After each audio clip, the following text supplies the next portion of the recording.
ഈ ആർക്കോ ഹെറിറ്റേജ് വില്ലേജിനെ കുറിച്ച് ചെറിയ വിവരണം ഞാൻ നിങ്ങൾക്ക് നൽകാം. അപ്പോൾ ആർക്കോ ഹെറിറ്റേജ് വില്ലേജ് എന്ന് പറയുന്നത് കാസർഗോഡിൻ്റെ കിരീടത്തിലെ ഒരു രത്നമാണ് കേട്ടോ. പുനരുജ്ജീവിപ്പിക്കാനും വിശ്രമിക്കാനും ധാരാളം ചോയ്സുകൾ നൽകുന്ന അതിമനോഹരമായ അനുഭവങ്ങൾ വാഗ്ദാനം ചെയ്യുക എന്നതാണ് ആർക്കോ ഹെറിറ്റേജ് വില്ലേജിൻ്റെ ലക്ഷ്യം എന്ന് പറയുന്നത് കേട്ടോ.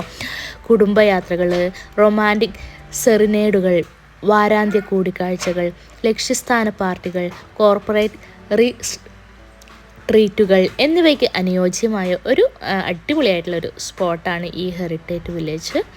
അപ്പോൾ ആതിഥ്യ മര്യാദയുടെയും ചാരുതയും മികച്ച നിലവാരവും കൊണ്ട് വേറിട്ട് നിൽക്കുന്ന വിപുലമായ പ്രവർത്തനങ്ങൾ, കൂടാതെ മറ്റു പലതും തടസ്സങ്ങളില്ലാതെ പൂർത്തീകരിക്കുന്നതും അവിസ്മരണീയവുമായ താമസങ്ങൾക്കായി തിരഞ്ഞെടുക്കുന്ന ഒന്നും ഇവിടെ തിരഞ്ഞെടുക്കുന്നുണ്ട്.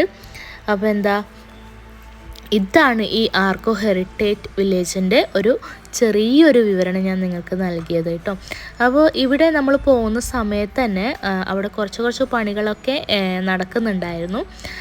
അപ്പോൾ അതിൻ്റെ ഉള്ളിലേക്ക് കയറുന്ന സമയത്ത് കാണുന്ന കാഴ്ചകളാണ് ഇത് കേട്ടോ. അപ്പോൾ ഒരുപാട് പെറ്റ്സും ഒരുപാട് ചെറിയ കുഞ്ഞു ഇഗ്വാന അങ്ങനെയുള്ള കുറച്ച് കാര്യങ്ങളൊക്കെ ഇവിടെ കാണികൾക്കായി വെച്ചിട്ടുണ്ട് കേട്ടോ. ബേഡ്സും അങ്ങനെയുള്ള കുറച്ച് കാര്യങ്ങളൊക്കെ ഇവിടെ നമുക്ക് ആദ്യം കാണാനുണ്ട്. പിന്നെ ഒരു കുഞ്ഞു തടാകം പോലെ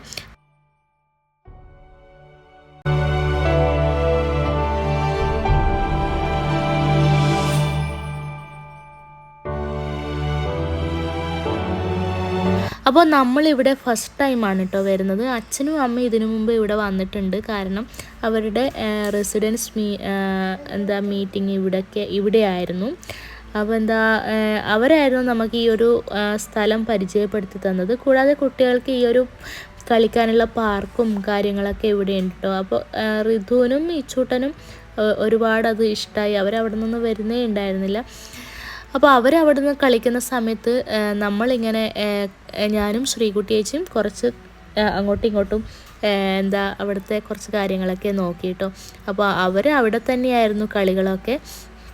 അപ്പോൾ ഇച്ചൂട്ടൻ ഈ റോക്കിംഗ് ഹോഴ്സിലും സ്ലൈഡിലും കാര്യങ്ങളിലൊക്കെ കയറിയാണ്. അതുപോലെ തന്നെ ഋതുവും.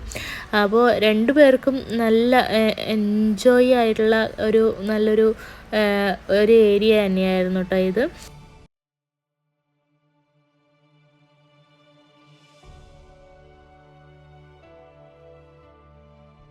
ഇതുപോലെയുള്ള ഫിഷും കാര്യങ്ങളൊക്കെ ഉണ്ട്. അപ്പോൾ